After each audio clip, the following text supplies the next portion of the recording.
Inspiration. You need inspiration to get by on life.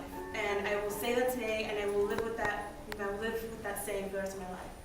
I say this because one example, I was in my room and I was in the worst state of boredom. There was nothing that could happen that could cheer me up, that could just make me happy. But as soon as I looked out the window and saw how the sun was hitting the trees and the grass and made it look almost yellow, and the way the wind and the sun just came through my window and hit me and warmed up my room, it was the most intense feeling I had ever felt in such a while, that I had been inspired that day.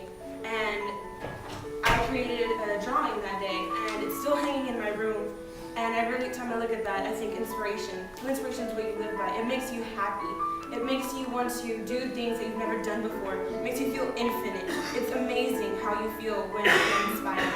I can honestly tell you that this is true, and I'm sure many of you have been inspired and have felt this way before. And honestly, I want to say you shouldn't just strive to be inspired, you should strive to inspire someone.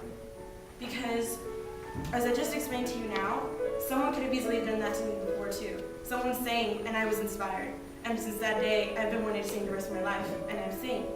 So, if you inspire someone, you make them happy. And if you make them happy, you feel such a satisfaction that I feel like you'll feel happy as well. And it just makes me smile when someone tells me, oh, I heard you sing and you made me cry and you inspired me, and I just want to go out and just sing for the rest of my life as well. And you know how that made me feel? Like, it just made me feel so happy. I'm like, wow, I inspired someone. That person's going to do something great because of me. There's going to be something in the world. It doesn't even have to be in the whole world. It can just be for you. If you feel inspired and if you did something great, it's great for you. And you'll live with that for the rest of your life, and you'll feel confident and know and accomplished that you did that. That was me. I did that. Someone inspired me. I inspired someone, and I did that.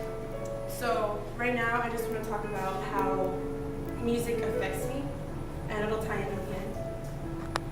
When I hear a song, it sounds cliche, but I always close my eyes the first time I hear a song. And again, I go off to a place where only God knows where. I can't describe it to you, I can't explain to you. I can only try to explain to you what I feel, and this is what I'm trying to do. I feel like the song that I'm listening to is just covered over me. It's surrounding me. It's the only thing I know. It's the only thing I feel. That's the only thing I focus on. Just me and the music. I feel the melody, the words, whether it's the lyrical song or whether it's just classical music, which I tend to listen to a lot. I soak it into my body, and it's running through my veins, and it's pumping me. It's my gasoline. It's my inspiration, and that's why I love music. That's why I listen to music.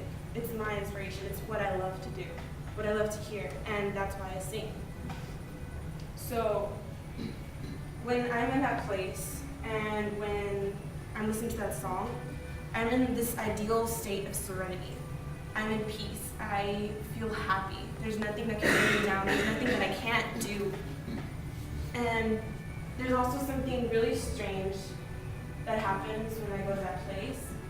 When the song either climaxes or goes down, you feel like those boosts of moments where you just get goosebumps all over you because the song is so intense. I start to see things. Don't think I'm crazy, but whether it's the actual words floating in front of me, whether it's just these fireworks of images, but the main thing I see and what I wanted to recreate for you is the paintings I see and the images I see, all the colors and all the different just spirals and shapes and creations.